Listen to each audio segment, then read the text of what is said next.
கடையில் கொஞ்சம் பேக் பண்ணுற வேலையெல்லாம் இருந்துச்சு, அதெல்லாம் முடிச்சுட்டு சாப்பிட வந்தாச்சு.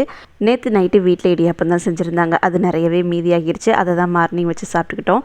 வெல்லம் பாகு ரொம்பவே கம்மியாக இருந்துச்சு, அது எல்லாருக்கும் பத்தாதுன்ட்டு தேங்காய் பால் மட்டும் செஞ்சுருந்தேன். அன்றைக்கி லாஸ்ட் 2 வீக்ஸுமே நாங்கள் அம்மா வீட்டுக்கு போயிட்டோம், அதனால் இங்கே நான்வெஜ் எடுக்கவே இல்லை. அதனால் இன்றைக்கி நான்வெஜ் எடுக்கலான்ட்டு முடிவு பண்ணியிருக்கோம்.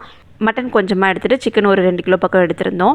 இன்றைக்கி மட்டன் குழம்பு, சிக்கன் பிரியாணி, சிக்கன் குழம்பு, அப்புறம் சிக்கன் 65 இது மட்டும் தான் செய்ய போகிறேன். ஃபர்ஸ்ட் வேலையை அரிசி ஊற போட்டு மட்டனை கழுவி வேக வச்சாச்சு. கொஞ்சமாக உப்பு, மஞ்சத்தூள், இஞ்சி பூண்டு பேஸ்ட் மட்டும் போட்டு தான் வேக வச்சுருக்கேன். சிக்கன் 65லாம் செஞ்சே ரொம்ப நாள் ஆச்சு. சரி இன்றைக்கி செய்யலான்ட்டு தான் 3 விதமாக கறியை பிரித்து வச்சாச்சு. சிக்கன் 65க்கு கொஞ்சம், பிரியாணிக்கு கொஞ்சம், குழம்புக்கு கொஞ்சோன்ட்டு தனியாக பிரித்து வச்சாச்சு. பிரியாணிக்கு சிக்கன்லாம் மேரினேட் பண்ணி தான் இன்றைக்கி செய்ய போகிறேன், அதனால் மேரினேட் பண்ணி ஒரு ஓரமாக வச்சாச்சு. நான் இன்றைக்கி சிக்கன் குழம்பு, மட்டன் குழம்புலாம் வேறு விதமாலாம் செய்யல, ரெண்டுக்கும் ஒரே ப்ரொசீஜர் தான். என்ன ஒரே ஒரு டிஃப்ரென்ஸ்னால் மட்டன் குழம்புக்கு மட்டனை வேக வச்சு போட்டுக்கிட்டேன், சிக்கன் குழம்புக்கு அப்படியே போட்டுக்கிட்டேன், அவ்வளவுதான். நான் மோஸ்ட்லி இப்போலாம் கறி குழம்புக்கு தேங்காய் அரைச்சி ஊற்றுற வேலையே இல்லை.